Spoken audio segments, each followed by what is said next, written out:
Seguida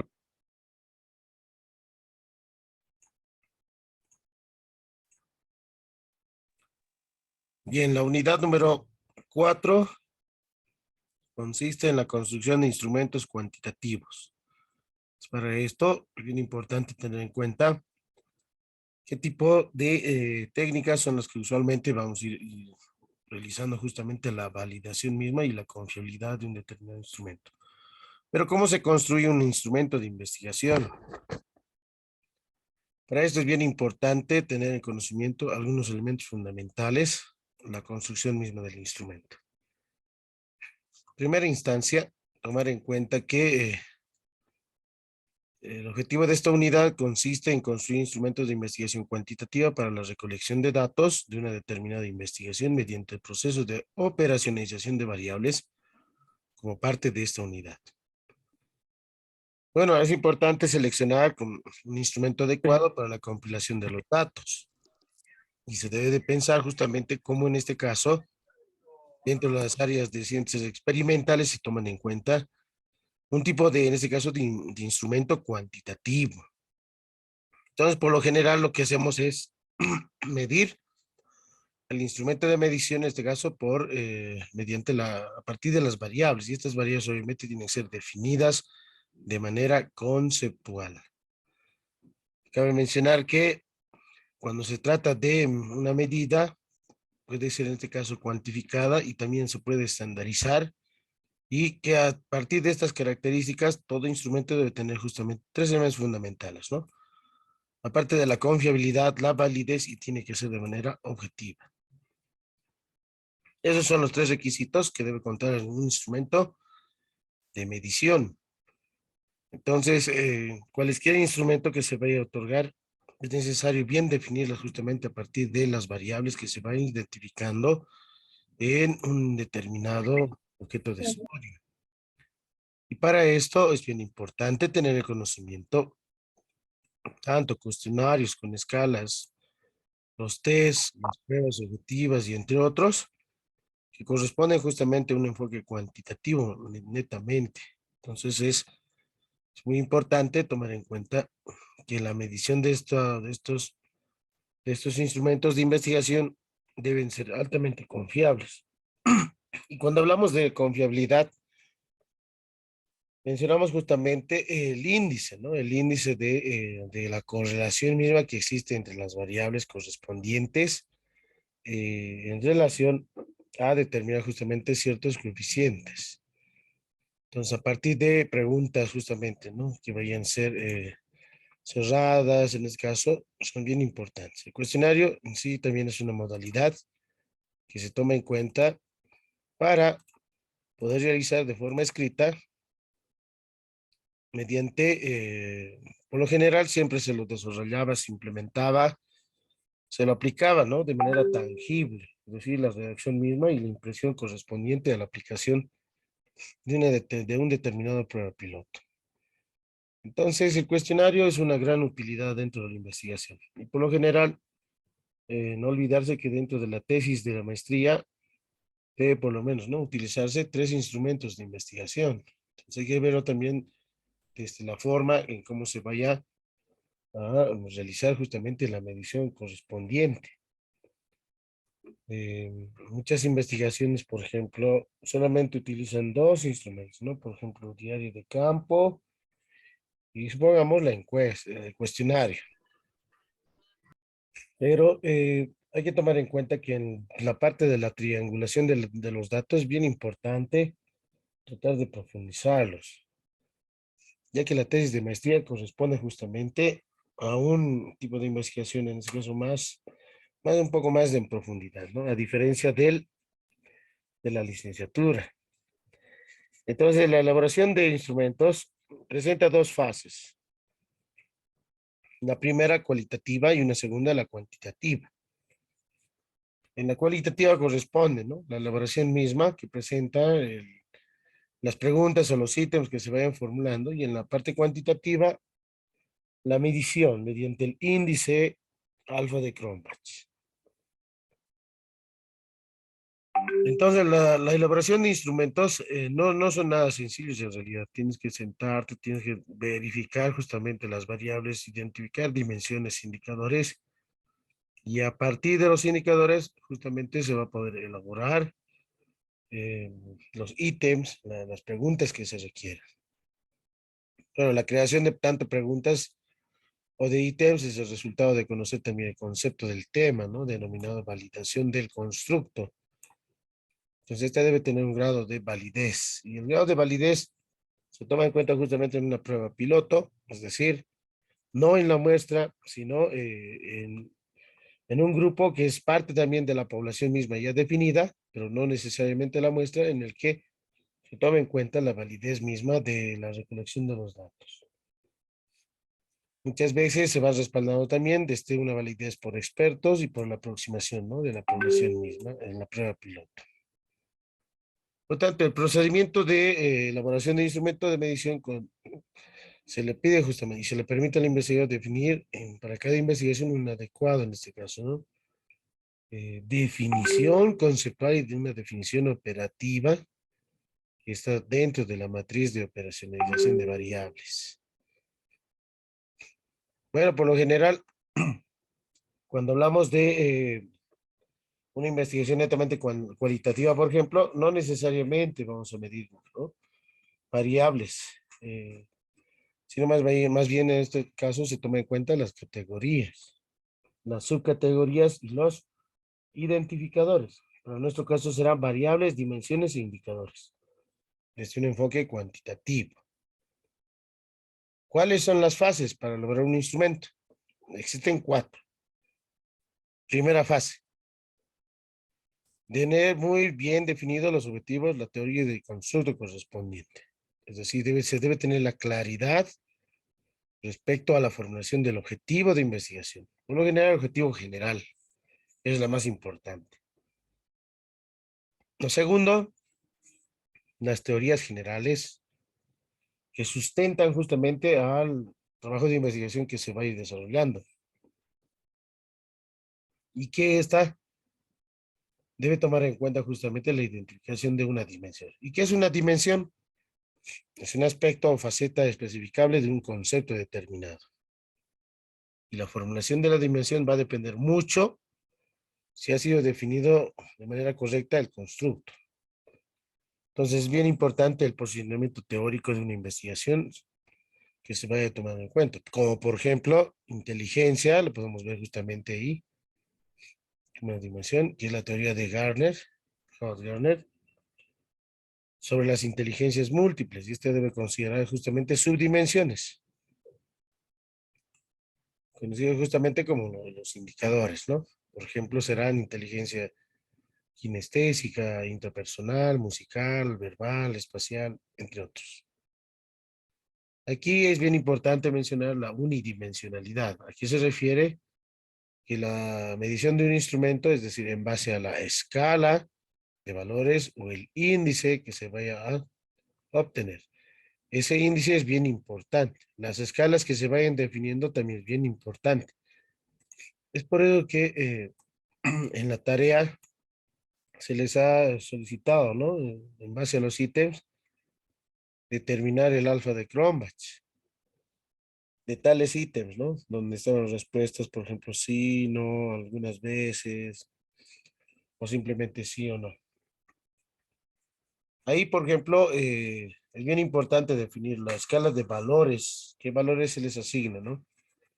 Para algunos el sí puede valer, por ejemplo, digamos 2 de nivel 2, el no de nivel 1. O algunas veces, o a veces, o tal vez, es de 0. O puede ser a lo contrario, ¿no? Eso ya depende mucho cómo el investigador los define y a partir de esa buena definición, la escala de valores va a obtener un buen índice alfa de Cronbach en realidad. Entonces, un instrumento tiene un objetivo, que es medir justamente los atributos en este caso, ¿no? Constructos complejos con la personalidad, ¿no? Cuyas dimensiones pueden incluirse inteligencia, autocontrol, entre otros, se requiere, ¿no? De varias escalas unidimensionales. Y se sugiere justamente que los instrumentos de medición, bueno, sobre todo si son educativas, sean unidimensionales, condición que debe cumplir justamente para poder proceder a una validación psicométrica. Entonces, toda herramienta de que se vaya a recolectar justamente de manera directa debe estar relacionada justamente respecto al tema de investigación y obviamente con respecto al objetivo. Entonces, en esta fase es bien importante, ¿no?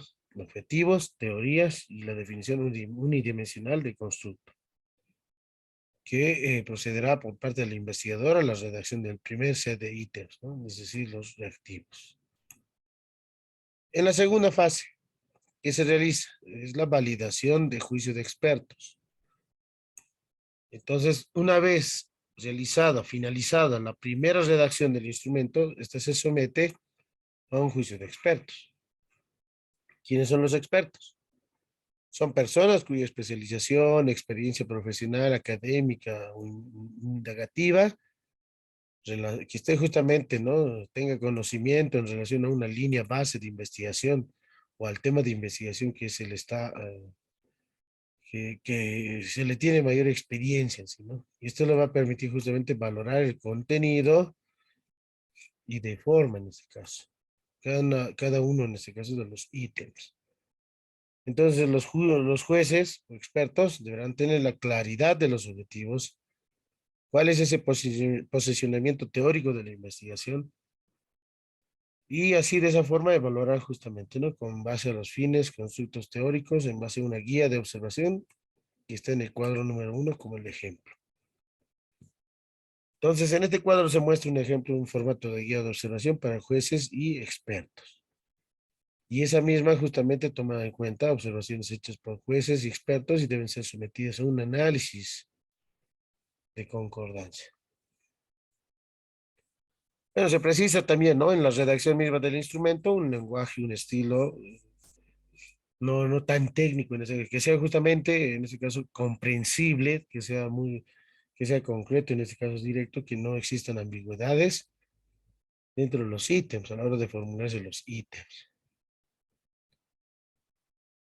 También de la misma forma, estos ítems deben ser redactados, ¿no? De acuerdo a su nivel educativo, a la edad, ¿no? Y condiciones socioeconómicas.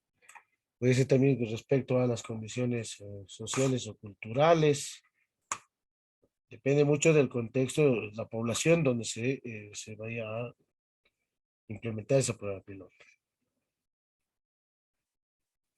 Entonces aquí la validación puede realizarse a través de grupos focales, a los cuales se les pregunta sobre una interpretación de cada uno de los ítems. Y estos jueces darán con certeza el estilo de redacción de los ítems. Y está comprometido justamente con el grupo objetivo. Pueden existir respuestas erróneas en una parte, ¿no? De conocimientos y que puede ser resultado de una errónea redacción de preguntas, por lo cual, por lo tanto, una equivocada interpretación por parte de quién es el que está cuestionando en este caso. Entonces debe tener muy en claro el proceso mismo de los ítems. Este es el cuadro número 1 que corresponde a la guía de observación para el instrumento. Aquí se tiene la columna ítem número 1, ítem número 2, 3, 4, 5, 6, 7, etcétera. Tenemos respuestas de sí, no, sí, no. Por ejemplo, ¿existe claridad en la redacción? Sí o no. Este es el juez el que lo llama, ¿no? Sí, por ejemplo, en el ítem 1. Tal vez no en el ítem número 2, sí en el ítem número 3. ¿Existe coherencia interna? Sí o no. Entonces aquí el juez es el que va revisando, ¿no? Es decir, en base a que esta guía de observación de un juez experto toma en cuenta, ¿no? Cierto tipo de características que revisa el instrumento y a partir de eso da un juicio en este caso, ¿no? De valor, si corresponde o no a ser implementado de manera objetiva a la muestra. Mm, Bien importante tomar en cuenta tal vez otras características, otros criterios que se puedan evaluar. Dentro de las consideraciones generales, por ejemplo, Las instrucciones orientan claramente para responder el cuestionario, sí o no.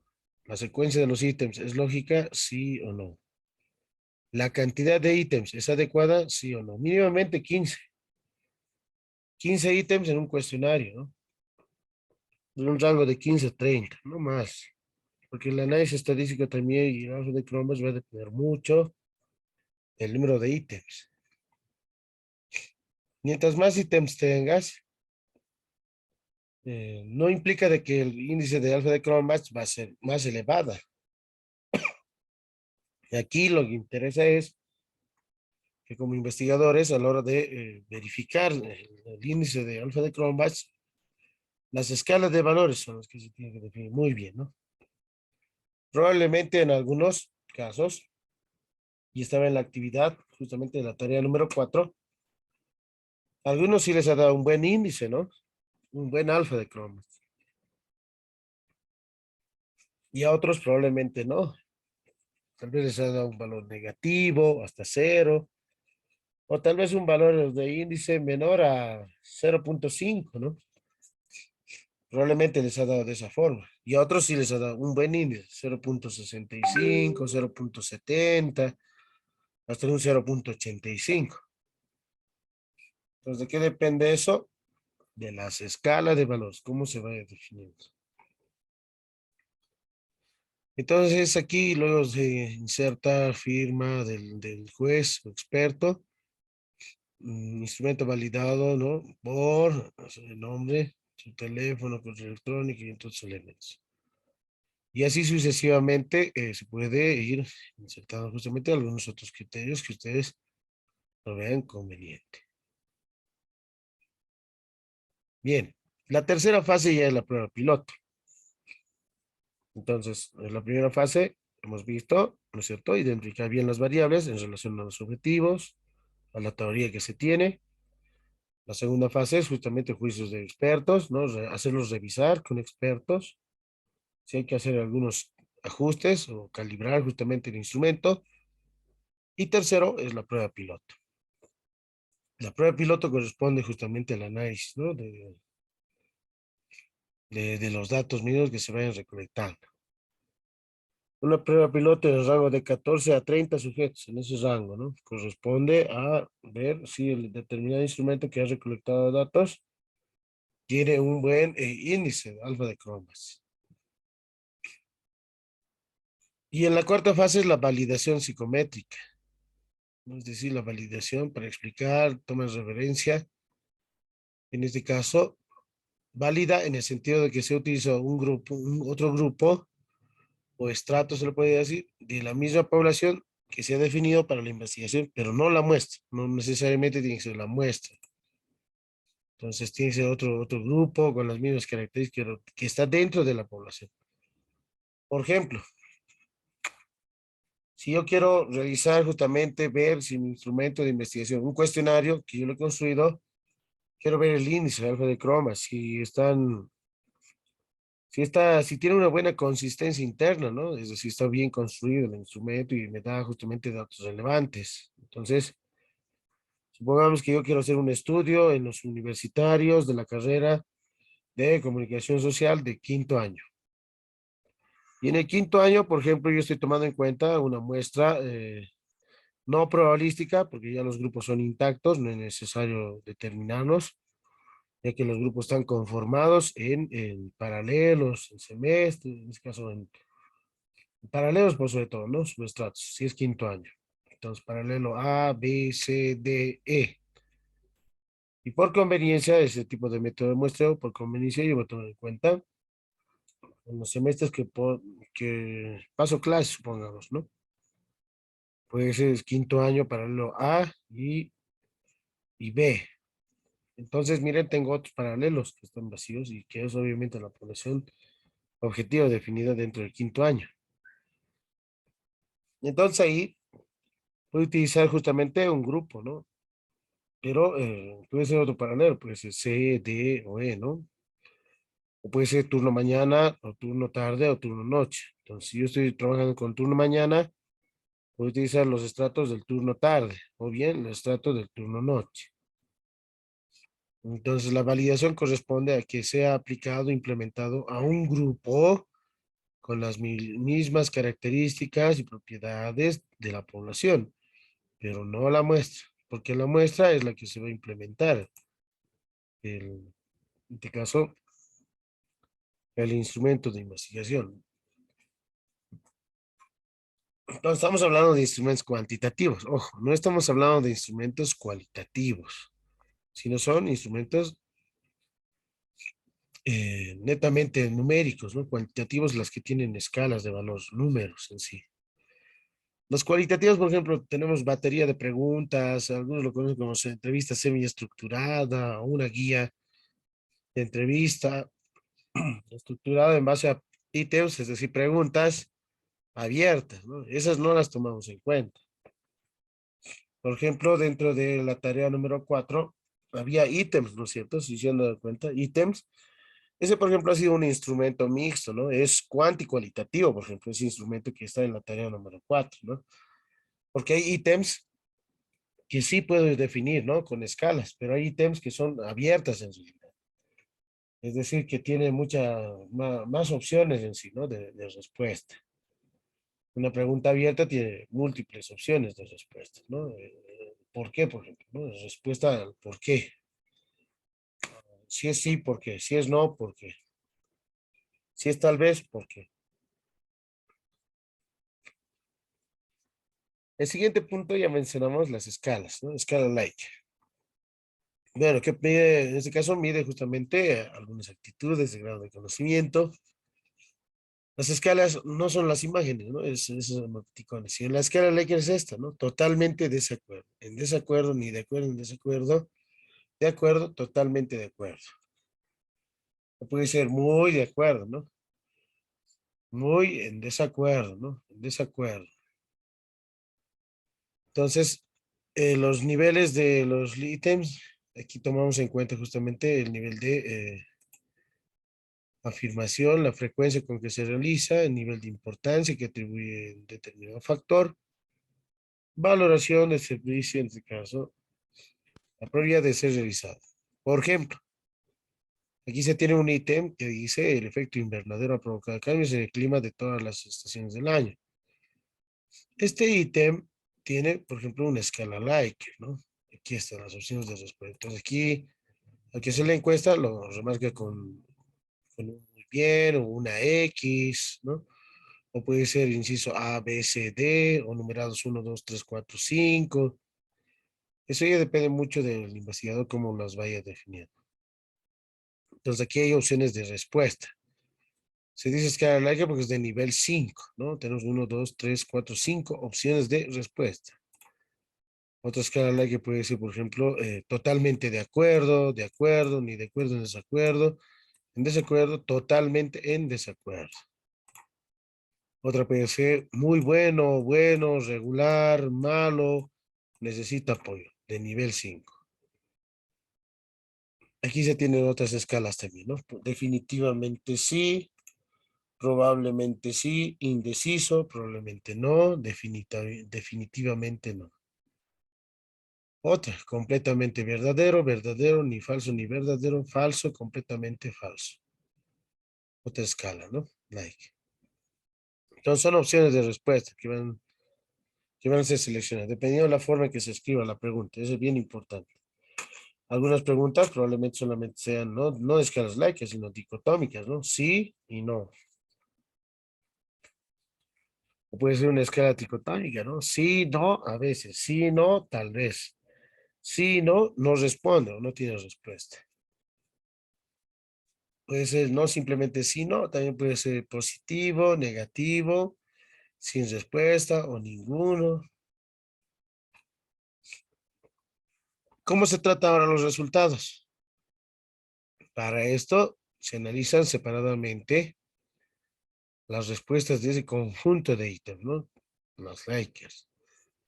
Y que pueden obtenerse justamente un valor asignado y que va a determinar el investigador, ¿no? Que es obviamente el que diseña la encuesta, es decir, el cuestionario, del dato en el que se vaya midiendo, ¿no? Como por ejemplo algunas medidas estadísticas, como la media o media aritmética, mediana, moda, para el análisis de los datos. También se tienen, ¿no es cierto?, dentro de los cuestionarios que hemos mencionado, preguntas del tipo, en este caso, cerrada, ¿no? Por ejemplo, de las respuestas de sí, no. ¿Conoce el significado de la tensión superficial? Sí o no. Y entonces hay una opción nada más de responder, no las dos en realidad, ¿no? Una de esas opciones. Entonces eso tiene que estar definido muy bien de manera correcta en la parte de los instructivos.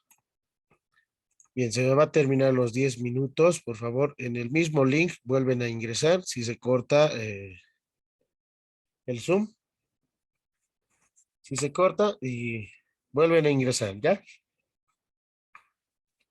Tenemos preguntas abiertas, pero estas abiertas no necesariamente vamos a poder medirlas, ¿no? Por ejemplo, ¿cómo crees que se aplique la capilaridad en las plantas? Entonces, algunos van a dar respuestas distintas, diferentes. Y este tipo de análisis ya no necesitamos aquí, ¿no? Aquí, por ejemplo, al sí voy a asignar un valor, al no otro valor numérico. Pero en las abiertas no necesariamente, ¿no? Porque van a ver una infinidad de respuestas. No solamente va a ser sí, no, sino va a haber respuestas que probablemente, y eso se los ve justamente dentro de las entrevistas, ¿no? Cuando se hace entrevistas es más complicado porque tienes que analizar cada una de las respuestas, ver si existen algunas coincidencias, algunas que sí hayan existido algún común denominador, se los podría mencionar de esa forma, y a partir de eso realizar el análisis correspondiente de la pregunta que se ha realizado. Nosotros no nos metemos mucho a preguntas abiertas, ¿no? Es más de análisis. Obviamente eso tiene que ir ingresado justamente dentro de anexos, ¿no? En anexos es donde ustedes van a integrar, si es que van a realizar la entrevista, ¿no? Pero no se hace validaciones o confiabilidad de preguntas abiertas, sino más en relación a preguntas cerradas, con escalas. Los ítems tienen ventajas como desventajas, ¿no? Por ejemplo, aquí se tiene puntuaciones, ¿no? De una escala aditiva, ¿no? Por ejemplo, en la pregunta uno, si ustedes observan muy bien, lo voy a ampliar un poco más, menciona lo siguiente, ¿no? El personal de la Dirección General de Impuestos Nacionales es grosero al atender al público. Muy de acuerdo, dice, ¿no? Una opción. La segunda opción, de acuerdo. Tercera, ni de acuerdo ni en desacuerdo. La cuarta, en desacuerdo. Y la quinta, muy en desacuerdo. Entonces, a la hora de leer esto, por ejemplo, en base al ítem, ¿no? Este no es una pregunta, es un ítem, ¿sí? Las preguntas tienen, obviamente, signo de interrogación. No se olviden, este es un ítem en el que simplemente se responde, ¿no? Es una proposición en realidad, ¿no? Entonces va a responder una opción y eso en el instructivo del instrumento se debe de codificar. Entonces, como ustedes pueden observar en el primer ítem, en el segundo ítem, por ejemplo, uno, 2, 3, miren, son las mismas escalas, ¿no? Muy de acuerdo, toma el valor de 1, de acuerdo 2, 3, ni de acuerdo ni desacuerdo. Pero en el ítem número 3, si comparan con el ítem número 1 o 2, el muy de acuerdo no vale 1, si observan muy bien. Entonces, ¿qué está pasando aquí? Está tomando en cuenta justamente que este nivel es más importante que te respondan muy en desacuerdo, ¿no? Es decir, depende mucho del ítem cuando se formule. Por ejemplo, los servicios que presta la Dirección General de Impuestos Nacionales habitualmente son muy buenos. Entonces, ahí, por ejemplo, miren, de nivel 5 está muy de acuerdo. El muy de acuerdo, por ejemplo, en el ítem 1 era 1, el valor numérico 1, ¿no? De acuerdo, aquí vale el valor de 4. Y en esta otra, del de acuerdo, vale el valor de 2. Ya, bueno, ni de acuerdo en desacuerdo es el neutro en realidad, ¿no? El valor de 2 en desacuerdo, aquí era el valor de 4. Finalmente, muy en desacuerdo, 1. Y aquí, pero toma el valor de 5, máximo, número o dato, muy en desacuerdo en nivel 5. Aquí simplemente en nivel 1. Entonces, miren, es bien importante, ¿no? Aquí está definiendo, ¿no? Sus escalas para cada uno de los ítems en relación al ítem que se haya formulado o la pregunta que se haya formulado. Esa parte es muy importante tomarlo en cuenta. Es por eso que muchos, probablemente su alfa de cromas, algunos han tomado el mismo nivel o tal vez han cambiado. Entonces, de los que sí han cambiado, probablemente tienen buen alfa de cromas. Y los que han hecho todo lo mismo, sí, ¿no? Entonces ahí probablemente el nivel, el índice les haya salido menos de 0,5. O tal vez en algunos casos hasta valor negativo les haya dado, ¿no? Entonces hay que ver esa parte del análisis del instrumento, ¿no? ¿Qué valor se le asigna en relación a la formulación del ítem? Por ejemplo, aquí ya están remarcados, tenemos 8 ítems como ejemplo. ¿Cuánto es el valor de los 8 ítems? Aquí se tiene 1 más 2 más 3 más 1 más 1. Aquí tenemos más 2 y más 1, ¿no? Lo que está haciendo es sumar los valores y suma total es 12. ¿Qué valor sería máximo en estos 8 ítems? Valor máximo. Obviamente que todos tengan nivel 5, ¿no? 5, 5, 5, 5. 5 por 8, ¿cuánto sería? 40 el valor máximo, ¿no? ¿Cuál sería el valor mínimo? 8 en realidad, ¿no? Porque si todos son 1, 1, las respuestas que hayan marcado, 1, 1, 1. Si son 8 ítems, obviamente va a ser 8 en realidad, ¿no? Entonces ahí se le puede encontrar un rango, ¿no? Entre el valor máximo menos el valor mínimo. Si es 40 y menos 8, tenemos ahí justamente, ¿no? Un valor de 32 como rango en realidad de la puntuación. Y las puntuaciones corresponden a este tipo de análisis que se está tomando en cuenta, ¿no? Ahí se tiene la puntuación mínima posible, será de 8. Y la máxima es de 40, ¿no? Porque todo, si es que se responde 5, 5, 5, etcétera, va a ser en total 40, ¿no? Ahí entonces tenemos, por ejemplo, el valor que se ha encontrado. Valor mínimo 8, valor máximo 40. Entonces se le puede mencionar, por ejemplo, el valor mínimo, tener una actitud muy desfavorable en relación obviamente a los ítems que se han formulado. Estamos hablando justamente de organismo tributario de impuestos nacionales. Y de 40 que tiene una actitud muy favorable respecto de la atención, ¿no? En impuestos nacionales. Si alguien hubiese tenido una puntuación de 37, como en este caso, por ejemplo, ¿no? Entonces su actitud se calificaría como sumamente favorable, es decir, se acerca o tiende más a acercarse, ¿no? A este nivel correspondiente. Entonces, ¿cómo se lo realiza esto? Tenemos justamente las escalas, miro, ¿no? 8 dividido entre 8, eso es 1. 8 sobre 12 está 1,5. O ahí tenemos 16 dividido entre 8, el valor de 2. 24 dividido entre 8, eso es 3. 32 dividido entre 8, 4. Y 40 dividido entre 8 es 5, ¿no? ¿Por qué estoy dividiendo entre 5? Porque son 8 ítems, ¿no? Son 8 ítems. Listo, ¿no? Si son 10, divides entre 10. Si son 15, divides entre 15. Si quieres ver, ¿no? Este, por ejemplo, es el rango de una escala, ¿no? De actitud favorable o desfavorable en relación a la atención en impuestos nacionales. Entonces, de esa forma se obtiene otro nivel, otro eje, se podría decir. Y la fórmula sencilla es esta, ¿no? Se tiene la parte, ¿no? Que se califica el promedio resultante de la escala mediante las puntuaciones totales, ¿no? Con respecto al número de afirmaciones que se han realizado. Entonces aquí del 1 al 5, miren las escalas del 1 al 5, porque aquí tenemos justamente, ¿no?